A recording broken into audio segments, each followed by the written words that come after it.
Hello दोस्तों। आज हम पढ़ेंगे फिजिक्स और फिजिक्स में हम पढ़ेंगे मैकेनिक्स यानी कि यांत्रिकी। यांत्रिकी में आज हमारा टॉपिक है फ्रेम ऑफ रेफरेंस यानी निर्देश तंत्र। निर्देश तंत्र क्या होता है? वह निकाय या पिंड जिसके सापेक्ष हम किसी कण की स्थिति को व्यक्त करते हैं। यानी कि कोई कण होता है, उसकी स्थिति को व्यक्त करने के लिए कोई ना कोई निर्देश तंत्र की आवश्यकता होती है। ठीक है, तो कण की स्थिति व्यक्त करने के लिए ऐसा निर्देश तंत्र होना चाहिए जो सर्वमान्य हो और सबसे आसानी से प्राप्त हो जाए, यानी सुलभता से प्राप्त किया जा सके। ऐसा सरलतम निर्देश तंत्र कार्तीय निर्देशांक पद्धति, कार्तीय निर्देश तंत्र होता है। ठीक है, इसमें कार्तीय निर्देश तंत्र में क्या होता है? तीन परस्पर लंबवत रेखीय सरल रेखीय अक्स वाई जेड होती है जो परस्पर एक बिंदु ओ के ऊपर मिलती है। एक बिंदु ओ कौन सा है? हम इसे मूल बिंदु कहते हैं, ओरिजिन। ठीक है, और इस बिंदु को हम मूल बिंदु कहते हैं। इस निर्देश तंत्र की सहायता से किसी कण की स्थिति बताने के लिए हम यह मानते हैं कि प्रेक्षक मूल बिंदु पर स्थित है। अब इस निर्देश तंत्र में ये कण, इस बिंदु P पर कोई कण है, इसकी स्थिति को हम बताते हैं, तो उसमें हम ये मानते हैं कि कोई प्रेक्षक यानी जो स्थिति नाप रहा है, स्थिति कहाँ है ये पता कर रहा है, यानी प्रेक्षक प्रेक्षक इस मूल बिंदु O पे खड़ा है और वो इस बिंदु P पर स्थित कण की स्थिति माप रहा है। ठीक है, तो इस निर्देश तंत्र में, कार्तीय निर्देश तंत्र में, हम एक तीन तल होते हैं अक्स वाई जेड जो परस्पर ओ बिंदु पर मिलते हैं और ये तीनों लंबवत होते हैं, और इसमें प्रेक्षक को बिंदु ओ पर खड़ा मानते हैं और उसके बाद प्रेक्षक उस कण की स्थिति का निर्धारण करता है। ठीक है, अब दूसरा टॉपिक हमारा, इसमें ये एक टॉपिक हो गया है और दूसरा टॉपिक है हमारा कार पोजिशन ऑफ पार्टिकल यानी कण की स्थिति। निर्देश तंत्र में कण की स्थिति दो प्रकार से प्रदर्शित की जाती है। वो दोनों प्रकार अगले पेज में है। इससे पहले आप एक काम कीजिए, मैं वापस ऊपर से दिखा रहा हूँ, आप स्क्रीनशॉट ले लीजिए अगर आपको लेना है तो।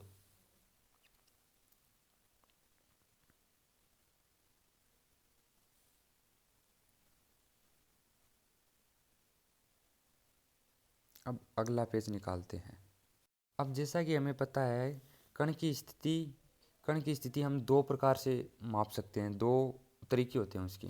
तो एक तो स्थिति सदिश के द्वारा हम माप सकते हैं बाय पोजीशन वेक्टर। किसी कण की स्थिति P वह मूल बिंदु को मिलाने वाला सदिश स्थिति सदिश कहलाता है। कण यहाँ पे रखा है, मूल बिंदु यहाँ है, ये तीनों अक्ष हैं। अब इनको जो मिलाने वाला जो सदिश है, ये आर वेक्टर, ये स्थिति सदिश कहलाता है। ये O, ये P पर ये कण रखा हुआ है ना।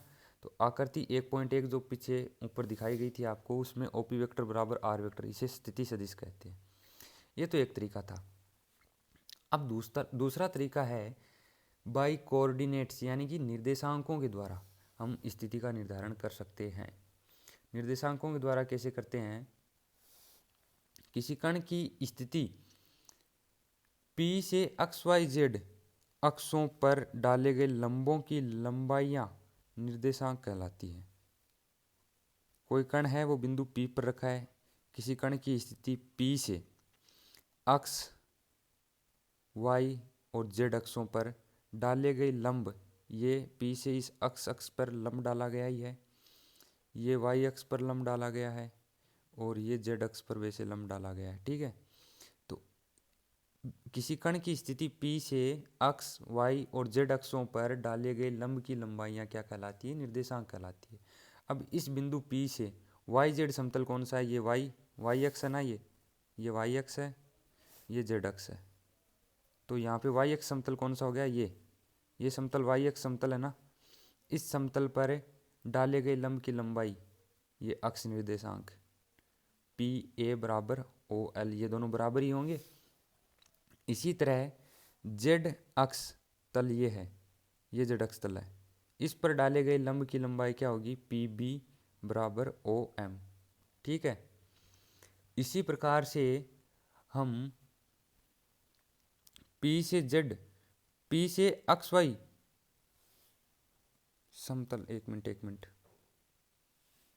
इसी प्रकार से P से एक्स वाई समतल पर डाले गए लंब की लंबाई हम बताते हैं। तो एक्स वाई समतल कौन सा है? ये समतल एक्स वाई समतल है, ये समतल।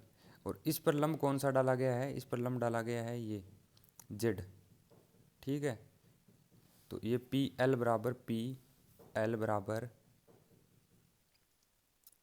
क्या होगा, ओ एन और ये पी एल, ये दोनों बराबर होंगे, ठीक है। और ओरिजिन यानी मूल बिंदु ओ से पी की दूरी ओपी वेक्टर, ये ओपी वेक्टर है, ठीक है। ये ओपी वेक्टर आर वेक्टर हो गई, ओपी वेक्टर बराबर R vector, X I cap, Y J cap plus Z K cap, ठीक है। आर वेक्टर क्या है, स्थिति सदिश है, ये कोऑर्डिनेट यानी निर्देशांक कहते हैं इनको। और आर वेक्टर स्थिति सदिश का जब हम परिमाण लेते हैं यानी कि ओपी वेक्टर का परिमाण लेते हैं तो वो होता है under root X square plus Y square plus Z square. ये समीकरण नंबर 3 और ये समीकरण नंबर 2। तो आप एक बार स्क्रीनशॉट लेना चाहें तो ले सकते हैं, आपकी मर्जी है। मैं दिखा देता हूँ यहाँ से, यहाँ से और यहाँ से। अब अगला पेज निकालते हैं। तो पिछले पेज में हमने पढ़ा कण की स्थिति का निर्धारण दो तरीके से कर सकते हैं, एक तो स्थिति सदिश के द्वारा और दूसरा निर्देशांकों के द्वारा। अब है अगर कण गतिशील हो तो उसकी स्थिति का निर्धारण कैसे करते हैं ये भी बताना होगा। तो मान लिया कि प्रारंभ में कण मूल बिंदु से r1 दूरी पर बिंदु P पर स्थित है, ये r1 दूरी पर बिंदु P पर स्थित है जिसका स्थिति सदिश r1 वेक्टर है ना। तब t समय के बाद में इसकी स्थिति P हो जाती है, यानी कि t समय के बाद में ये कण बिंदु P पे चला जाता है और इसका स्थिति सदिश r2 वेक्टर हो जाता है। यानी कि यहाँ पे t1 समय पे यहाँ पे था, t2 समय पे यहाँ पे था और दोनों का डेल्टा t समय बाद में। यहाँ पे t लिखने की बजाय हम डेल्टा स्मॉल t लिख देते हैं ना। तो इनका विस्थापन कितना हुआ, P1 P2 इनका विस्थापन हुआ। तो डेल्टा t समय में कण का विस्थापन P1 से P2 तक हो जाता है, यानी P1 P2 वेक्टर बराबर R2 vector minus R1 vector बराबर डेल R वेक्टर। समय अंतराल क्या है, समय अंतराल है डेल t बराबर T2 माइनस T1। T2 समय यहाँ पे था, T1 यहाँ पे था, T2 minus T1 del t।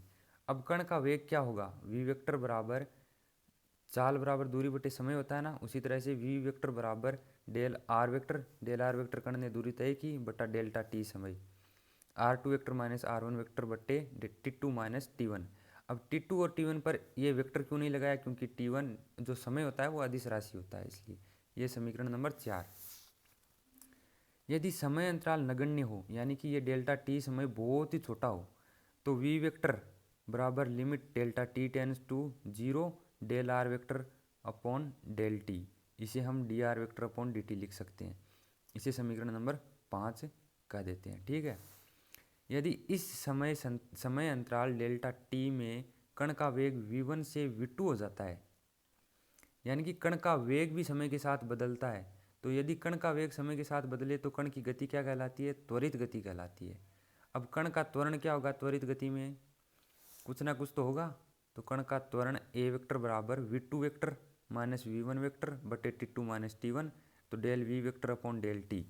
अब वही बात डेल t यानी कि जो समय अंतराल है वो बहुत ही अल्प हो यानी नगण्य हो, तो इसे हम डेल्टा t टेंस टू 0 मान सकते हैं। तो ए वेक्टर बराबर limit delta t tends to 0 del v vector upon del t, इसे हम D V vector upon D T लिख सकते हैं। और ए वेक्टर बराबर डी अपॉन डी टी। अब ये जो त्वरण होता है वो वेग का अवकलन करने पर ही तो हमें त्वरण प्राप्त होता है, और वेग हमारे पास में ऊपर क्या प्राप्त हुआ था, वेग हमारे पास में प्राप्त हुआ था D R vector upon D T. तो वेग का हम अवकलन करेंगे तो D V vector upon D T मतलब D upon D T D R vector upon D T, ये D square R vector upon D T square हो जाएगा, ठीक है। यही बात थी, ओके। और आपको अगर ये वीडियो पसंद आया और ये जो मैंने समझाया वो समझ में आया तो लाइक वगैरह कर दीजिए, जिसको नहीं आता है उसको भी बता दीजिए वीडियो के बारे में।